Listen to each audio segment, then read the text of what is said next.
कहानी की शुरुआत में हम एक फादर को देखते हैं जिसे अपने घर के बाहर से बच्चों के रोने की आवाज आ रही थी। जैसे वो अपने घर के बाहर जाकर देखता है तो उसे अपने घर के बाहर दो बच्चे दिखाई देते हैं, जिसके बाद फादर उन दोनों बच्चों को बिना किसी देरी के अपने घर के अंदर लेकर आ जाता है। उन दोनों बच्चों में से एक बच्चा काफी ज्यादा शरारती दिख रहा था और दूसरा बच्चा एकदम शांत था। जिसके बाद फादर शांत दिखने वाले बच्चे का नाम यूनो रखते हैं और शरारती बच्चे का नाम आस्था रखते हैं। पलक झपकते ही यहाँ पे 15 साल बीत जाते हैं और हम देखते हैं कि यहाँ पे खेत में किसान अपने मैजिक का इस्तेमाल करते हुए यहाँ पे खेती कर रहे थे। इसके बाद हम आस्था को देखते हैं जो कि अपने पैरों के बल खड़ा होकर यहाँ पे सिस्टर लिली को शादी करने के लिए ऑफर देता है। सिस्टर लिली आस्था को कहती कि मैं तो बस एक सिस्टर हूँ और मैं तुमसे शादी नहीं कर सकती, यहाँ तक कि मैं किसी से भी शादी नहीं कर सकती क्योंकि मैं एक नन हूँ। लेकिन जो आस्था होता है वो तो यहाँ पे सिस्टर लिली के एकदम पीछे पड़ जाता है और उनके काफी बार मना करने के बाद भी मानता नहीं है,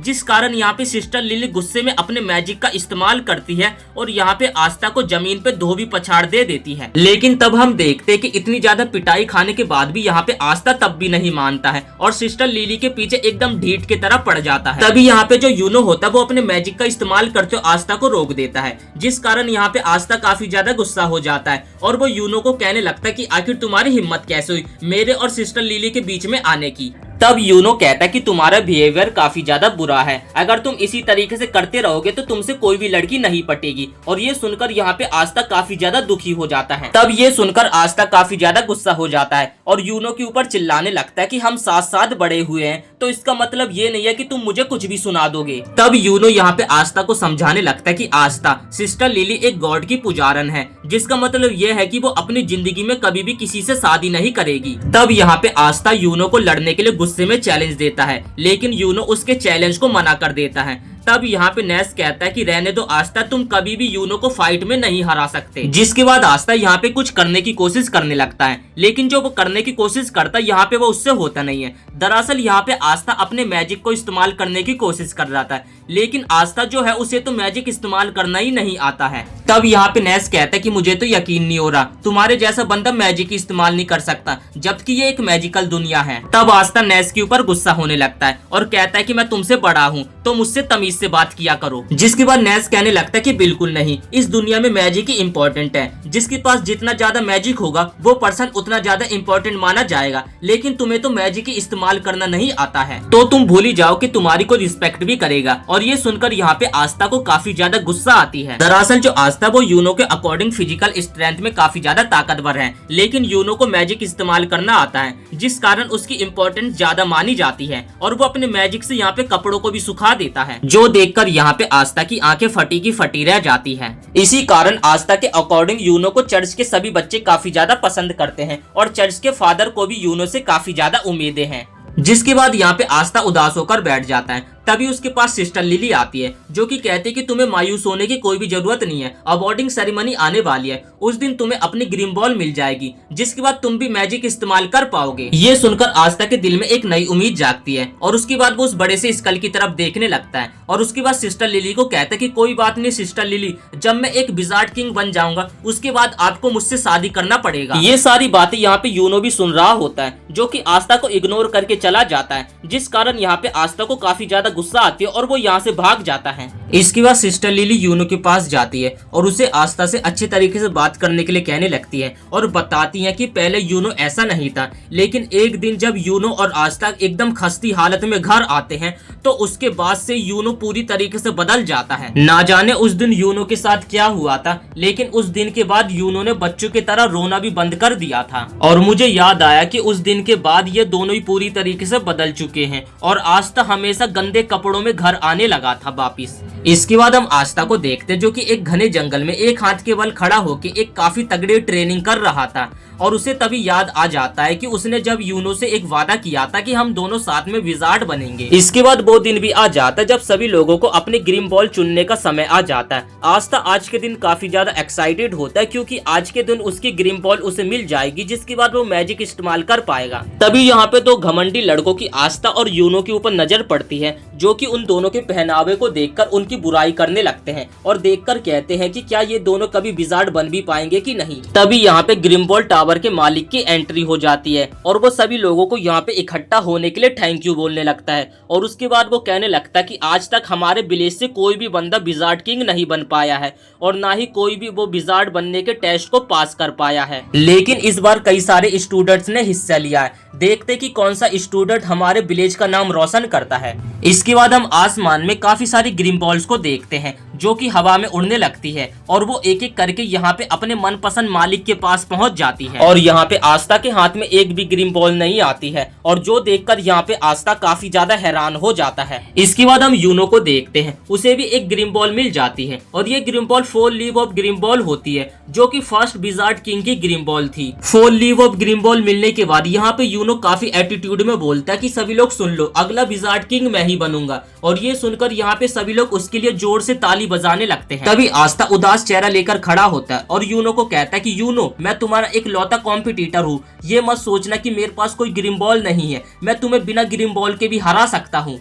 यूनो यहाँ पे आस्था के ऊपर ध्यान नहीं देता है और उसे इग्नोर करके यहाँ से चला जाता है, जिस कारण आस्था के दिल में काफी बड़ी ठेस पहुंचती है। इसके बाद हम आस्था को देखते हैं जो कि एक पेड़ से लटका होता है और वो अपने मन में सोचता है कि यार मैंने तो सोचा था कि मुझे एक ग्रिम्बॉल मिल जाएगी, लेकिन मुझे कोई सी भी ग्रिम्बॉल नहीं मिली। लेकिन मेरी किस्मत, तुम सोच रही होगी कि मैं हार मान जाऊंगा, लेकिन मैं इतने जल्दी हार नहीं मानने वाला हूँ। मैं अपनी फिजिकल स्ट्रेंथ से यूनो को टक्कर दूंगा, चाहे इसमें मुझे 100 साल लग जाए, लेकिन एक दिन मैं यूनो को जरूर हराऊंगा।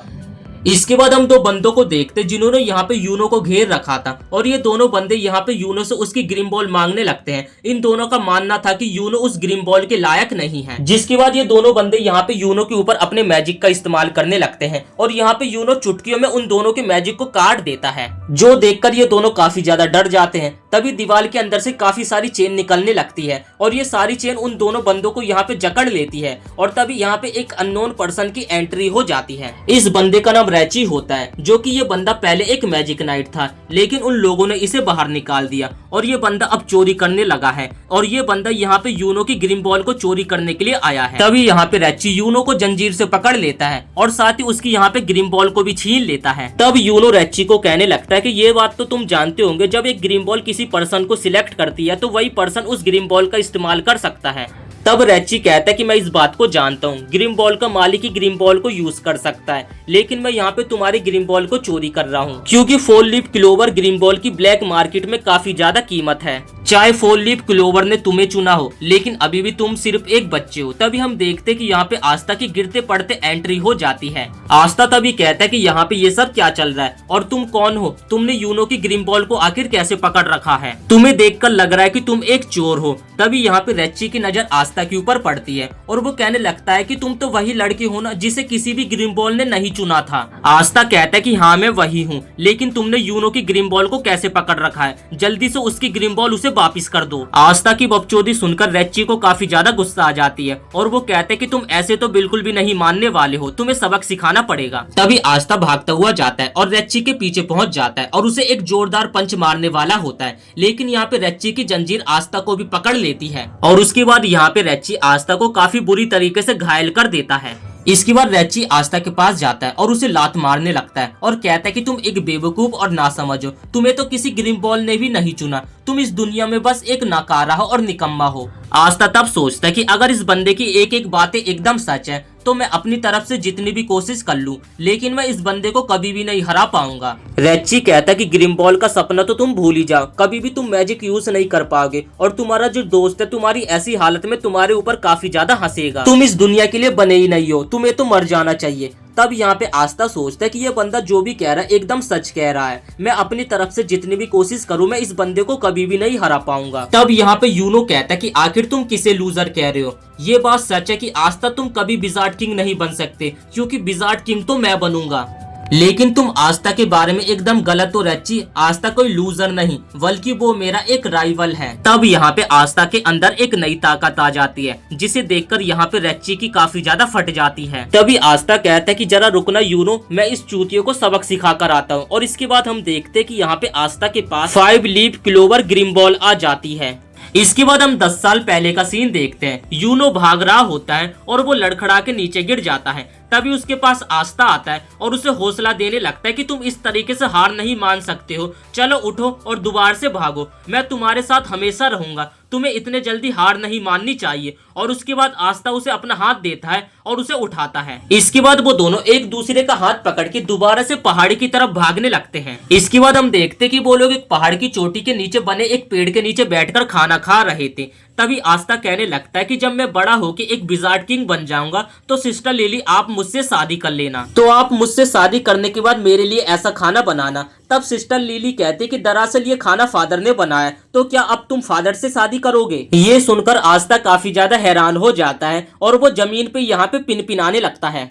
तब यूनो आस्था को समझाने लगता है कि सिस्टर लिली तुमसे क्या किसी से भी शादी नहीं कर सकती, क्योंकि सिस्टर लिली एक नन है। लेकिन यहाँ पे आस्था यूनो की बातों को नहीं मानता है और वो कहता है कि मैं बड़ा होकर एक ना एक दिन तो सिस्टर लिली से जरूर शादी करूंगा।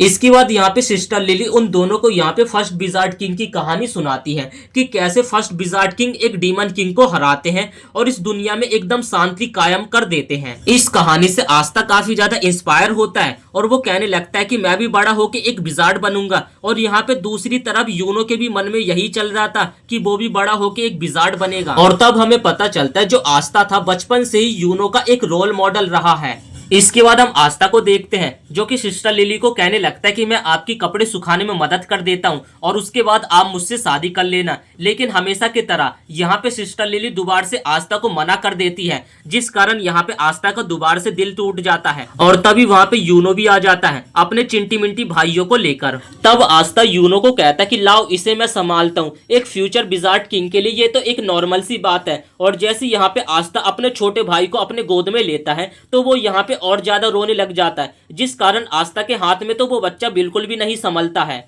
तब सिस्टर लिली जैसे उस बच्चे को अपनी गोद में लेती है तो वो बच्चे यहाँ पे एकदम शांत हो जाता है। तभी यहाँ पे फादर आ जाते हैं जो कि कहने लगते हैं कि इस लेटर को मुझे डिलीवरी करना, लेकिन मुझे आज काफी ज्यादा इंपॉर्टेंट काम है तो मैं नहीं जा सकता। ये सुनकर यहाँ पे जो आस्था होता है वो कहते हैं कि लाओ इसे मैं डिलीवरी कर देता हूँ। लेकिन जो फादर होते हैं वो आस्था को ये करने के काम नहीं देते हैं, वो यूनो को लेटर पकड़ा देते हैं और कहते हैं कि ये काम काफी ज्यादा इंपॉर्टेंट है, इसलिए मैं आस्था को ये काम करने के लिए नहीं दे सकता, तो तुम इस काम को कर देना। तो यूनो जो होता है वो फादर की बातों को मान लेता है और उसके बाद वो उस लेटर को डिलीवरी करने के लिए यहाँ से चला जाता है। इसके बाद हम एक नशेड़ी आदमी को देखते हैं जिसे एक दुकानदार अपनी दुकान से बाहर निकाल देता है, क्योंकि इस नशेड़ी के पास बिल्कुल भी पैसे नहीं होते हैं और वो दुकान के अंदर दारू पीने के लिए मांग रहा होता है। तब वो दुकानदार से काफी ज्यादा गुस्सा हो जाता है और उसे गाली देने लगता है। तभी यहाँ पे यूनो की भी एंट्री हो जाती है, जिसका बर्फ में पैर फिसल जाने के कारण वो नीचे गिर जाता है और उसका लेटर भी नीचे गिर जाता है। तभी उस नशेड़ी आदमी की यहाँ पे यूनो के ऊपर नजर पड़ जाती है और साथ ही उसके गले में जो चैन होती है उसके ऊपर भी नजर पड़ जाती है। और इस नशेड़ी आदमी के दिमाग में एक तूफानी आइडिया चल रहा था जो कि हम वीडियो में आगे देखने वाले हैं। फादर ने उस लेटर को जिस आदमी को देने के लिए बोला था, यूनो उस लेटर को उस आदमी को दे देता है और उसके बाद वो वापिस जाने लगता है। तभी वो जो नशेड़ी आदमी होता है वो यूनो के सामने आकर खड़ा हो जाता है। और दूसरी तरफ हम चर्च में देखते हैं जहाँ पर सिस्टर लिली और आस्था को यूनो की काफी ज्यादा फिक्र हो रही होती है, क्योंकि काफी देर हो गई होती है लेकिन अभी तक यूनो घर नहीं आया होता है। इसके बाद हम उस नशेड़ी आदमी को देखते हैं जो कि यूनो को एक जोरदार लात मार के जमीन पे पटक देता है और यूनो का जो नेकलेस होता है वो नशेड़ी आदमी यूनो से छीन लेता है। यूनो तभी अपने विंड मैजिक का इस्तेमाल करने लगता है, लेकिन वो नशेड़ी आदमी यूनो के ऊपर हंसने लगता है। और इस पॉइंट पे यहाँ पे आस्था की भी एंट्री हो जाती है जो कि उस आदमी को यहाँ पे काफी टाइटली पकड़ लेता है। वो आदमी आस्था को पकड़ता है और उसे जमीन पे पटक देता है, लेकिन आस्था यहाँ पे हार नहीं मानता है। वो दोबारा से उस आदमी की तरफ बढ़ता है और उस आदमी को यहाँ पे पकड़ लेता है। वो आदमी भी यहाँ पे इस पॉइंट पे आस्था को काफी बुरी तरीके से मारने लगता है, लेकिन यहाँ पे आस्था बिल्कुल भी हार नहीं मानता है और यहाँ पे आस्था उस आदमी के कपड़े को पकड़ लेता है। यूनो तो यहाँ पे बुत बना हुआ ये सारी चीजें देख रहा था, उसे पता था कि आस्था ये सारी चीजें उसके लिए कर रहा है, लेकिन वो अपने आप को काफी ज्यादा कमजोर समझता है, जिस कारण वो आस्था की मदद करने के लिए भी उसके पास नहीं आ पा रहा था। उस आदमी की भी यहाँ पे आस्था की हिम्मत देखकर काफी ज्यादा फट जाती है, जिसके कारण वो आदमी यहाँ पे डर के मारे भाग जाता है और वो साथ ही यहाँ पे यूनो की चेन को भी छोड़कर चला जाता है। इतनी ज्यादा पिटाई खाने के बाद भी यहाँ पे आस्था रोता नहीं है, वो तो मुस्कुराते हुए यूनो की तरफ देख रहा था और उसे कहता है कि इसमें तुम्हारी कोई गलती नहीं है। इसके बाद हम रच्ची को देखते हैं जो कि यहाँ पे काफी ज्यादा डरा हुआ होता है। वो आस्था को कहने लगता है कि तुम्हारे पास तो कोई मैजिक नहीं था, तो आखिर तुम्हारे पास ये ग्रीन बॉल आई कैसे। जिसके बाद रेची आस्था के ऊपर अपनी चेन से हमला कर देता है और आस्था यहाँ पे अपने एंटी मैजिक का इस्तेमाल करते उसकी सभी चैन के बार को यहाँ पे खत्म कर देता है। और इसके बाद पलक झपकते यहाँ पे आस्था रेची को उसकी नानी याद दिला देता है। और दूसरी तरह हम यहाँ पे यूनो को भी देखते हैं जो कि चैन से यहाँ पे आजाद हो जाता है। इसके बाद दोबारा से हम पास्ट का सीन देखते हैं। आस्था यूनो को कहने लगता है कि तुम बिल्कुल भी फिक्र मत करना, जब मैं बड़ा होके एक विजार्ड किंग बन जाऊंगा तो मैं तुम्हारी सिस्टर लिली और फादर की हमेशा रक्षा करूंगा और मैं सबको ये प्रूव कर दूंगा कि चाहे आप गरीब हो या फिर अनाथ, आप एक विजार्ड किंग जरूर बन सकते हो अपनी काबिलियत के तौर पे। कोई भी बंदा ये काम कर सकता है अगर वो बंदा पूरी शिद्दत से इस काम को करे, और चाहे वो मैं हूँ या फिर तुम। जिसके बाद यहाँ पे यूनो अपने आंसुओं को पोंछता है और उसके बाद आस्था को कहता है कि मैं भी एक बड़ा होके विजार्ड किंग बनूंगा। इसके बाद यहाँ पे यूनो आस्था को कहता है कि आस्था, क्या तुम्हें हमारा वो प्रॉमिस याद है। इसके बाद हमें इन दोनों का एक प्रॉमिस दिखाया जाता फ्लैशबैक वाला कि जब ये दोनों एक दूसरे को प्रॉमिस करते हैं कि हम बड़े होके विजार्ड किंग बनेंगे, और ये दोनों एक दूसरे को अपना राइवल बना लेते हैं। और तब हम देखते कि एक डीमन शहर के ऊपर हमला कर देता है और वो पूरे शहर को तबाह करने लगता है। तभी वहां पे एक विजार्ड आ जाता है जो कि उस डीमन को यहाँ पे अपने मैजिक का इस्तेमाल करके हरा देता है और दोबारा से शहर में यहाँ पे शांति कायम करता है। इसके बाद हमें आज के क्लोवर किंगडम का एक विजार्ड दिखाया जाता है जो कि पूरे क्लोवर किंगडम में शांति बनाए रखता है। और तब हमें पता चलता है कि मैजिक नाइट्स में विजार्ड्स की 9 स्क्वाड्स हैं जो कि सारे विजार्ड किंग के अंडर काम करते हैं और ये सभी मिलकर अपनी कंट्री को सेफ रखने का काम करते हैं। इसके बाद हम आस्था को देखते हैं जो कि जंगल में अपनी तलवार के साथ एक तगड़ी ट्रेनिंग कर रहा होता है और यहाँ पे एक बर्ड होती है जो कि बार बार यहाँ पे आस्था को घूर रही होती है। तब आस्था अपनी ग्रीन बॉल को अपने हाथों में पकड़कर कहता है कि कोई बात नहीं, मेरे पास मैजिक नहीं है तो क्या हुआ, लेकिन तुम मेरे पास हो तो मैं अपनी सारी ऊंचाइयों को छूने की हिम्मत रखता हूँ। और तभी आस्था अपनी तलवार को दोबारा से पकड़ता है और एक झटके में एक बड़े से पेड़ को काट देता है और कहने लगता है कि मुझे पूरा यकीन है कि यूनो भी अभी ट्रेनिंग ही कर रहा होगा। इसके बाद हमें पता चलता है कि आस्था और Yuno magic knight entrance exam को पास करने के लिए काफी ज्यादा मेहनत कर रहे होते हैं। इसके बाद हम फादर को देखते हैं जो कि ग्रीन बॉल एकेडमी के उस बूढ़े आदमी के पास जाते हैं और कहने लगते हैं कि मुझे यूनो का तो लग रहा था कि वो उस टेस्ट में जा सकता है, लेकिन क्या हमें आस्था को भी भेजना उस टेस्ट में सही रहेगा। तब ग्रीन बॉल टावर का ओनर कहता है कि अगर आस्था ये करना चाहता है तो वो उसकी हेडेक है, हमें इसमें कोई भी दखल अंदाजी नहीं करनी चाहिए। यहाँ पर उन जैसे काफी सारे बच्चे थे लेकिन वो सभी टेस्ट देने से पहले काफी ज्यादा डर चुके हैं। फादर कहते हैं कि मुझे नहीं लगता कि हमें आस्था को भेजना चाहिए, जिसपे ग्रीन बॉल टावर के ओनर कहते हैं कि तुम इतनी ज्यादा फिक्र क्यों कर रहे हो, अगर आस्था टेस्ट में फेल हो जाएगा तो वो वापिस तो यहाँ पे आ ही जाएगा। तब ग्रीन बॉल टावर का मालिक कहता है कि अच्छा, मुझे समझ आ गया कि तुम आस्था को इसलिए जाने नहीं देना चाहते हो, अगर वो रॉयल कैपिटल चला गया तो तुम उसे काफी ज्यादा मिस करोगे। तब फादर कहते हैं कि ऐसी कोई बात नहीं है और हमें पता है कि आस्था तो इस टेस्ट में फेल ही हो जाएगा, तो हमें टेंशन लेने की तो कोई जरूरत ही नहीं। तब ग्रीन बॉल टावर का ओनर कहता है कि तुम ये बात सोचो, जब यूनो टेस्ट को जीत ही जाएगा तो आस्था तो इस टेस्ट को हारकर वापिस ही आ जाएगा। ये सुनकर यहाँ पे फादर काफी ज्यादा खुश हो जाते हैं और आस्था के हारने का यहाँ पे जश्न मनाने लगते हैं। लेकिन अभी भी ग्रीन बॉल टावर के ओनर को थोड़ा सा शक हो रहा होता है कि आस्था के पास 5 लीफ क्लोवर ग्रीन बॉल है, आखिर उसके अंदर किस तरीके की शक्तियां होगी। इसके बाद हम आस्था को देखते हैं जो कि भागते हुए चर्च की तरफ जा रहा होता है और उसे भागता देख यहाँ पे यूनो भी उसके साथ भागने लगता है और उन दोनों के बीच में कंपटीशन होने लगता है कि कौन पहले चर्च के पास पहुंचता है। तब यहाँ पे अंजाम पता नहीं चलता कि आखिर कौन रेस को जीता। तभी यहाँ पे कुछ बच्चे आ जाते हैं और कहने लगते हैं कि यूनो इस मैच को जीता है क्योंकि वो पहले यहाँ पे आया था। इसके बाद काफी ज्यादा रात हो जाती है, सभी लोग गहरी नींद में सो रहे होते हैं और यहाँ पे आस्था विजार्ड किंग बनने के सपने देख रहा होता है। अगले दिन आस्था जंगल में जाकर अपनी तलवार के साथ ट्रेनिंग कर रहा होता है। तभी उसके पास यहाँ पे नेस आ जाता है मिलने के लिए। आस्था कहता है कि तुम यहाँ पे क्या कर रहे हो, जिस पे नेस कहता है कि मैं घर में बोर हो रहा था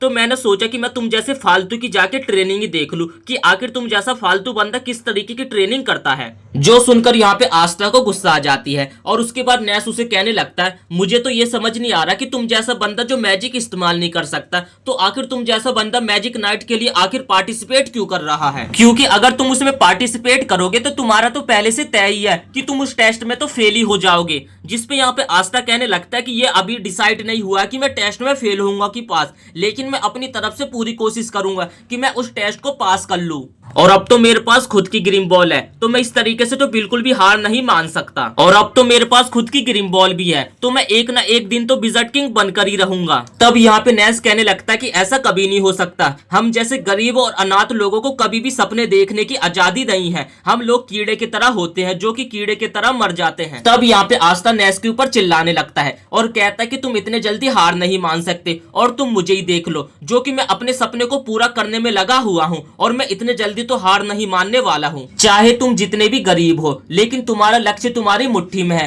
तो तुम्हें अपने सपने को पूरा करने में पूरी जान लगा देनी चाहिए। तुम्हें ये नहीं सोचना चाहिए कि तुम कैसे हो, गरीब हो या फिर अमीर हो। तब यहाँ पे नेस कहने लगता है कि ठीक है, अगर तुम मैजिक नाइट्स में ज्वाइन हो गए तो मुझे यकीन हो जाएगा कि हमारे भी सपने पूरे हो सकते हैं, और उसके बाद मैं अपने सपनों के लिए लड़ूंगा। इसके बाद हम रात का सीन देखते हैं। सभी लोग यहाँ पे दावत के मजे ले रहे थे, क्योंकि अगले दिन सुबह होते ही आस्था और यूनो मैजिक नाइट के लिए टेस्ट देने के लिए जाने वाले हैं। तब यहाँ पे आस्था कहता है कि सिस्टर लिली, जब मैं विजार्ड किंग बन जाऊंगा तो उसके बाद आप मुझसे शादी कर लेना। लेकिन ये सुनकर यहाँ पे सिस्टर लिली को गुस्सा आ जाता है और वो अपने मैजिक का इस्तेमाल करके आस्था को दीवार में पटक देती है। पलक झपकते यहाँ पे सुबह हो जाती है और अगले दिन आस्था और यूनो अपने सफर के लिए निकल जाते हैं। सिस्टर लिली आस्था और यूनो की तरफ देखकर कहने लगती है कि पहले ये दोनों कितने ज्यादा छोटे थे, लेकिन देखते देखते ये दोनों कितने ज्यादा बड़े और जिम्मेदार बन चुके हैं, जो कि अब अपने सफर के लिए भी निकल चुके हैं। और हम देखते कि इन दोनों की यहाँ पे अभी भी राइवल वाली चुनौतियां खत्म नहीं होती है, और ये दोनों यहाँ पे रास्ते में एक दूसरे से कंपटीशन करने में लगे हुए थे।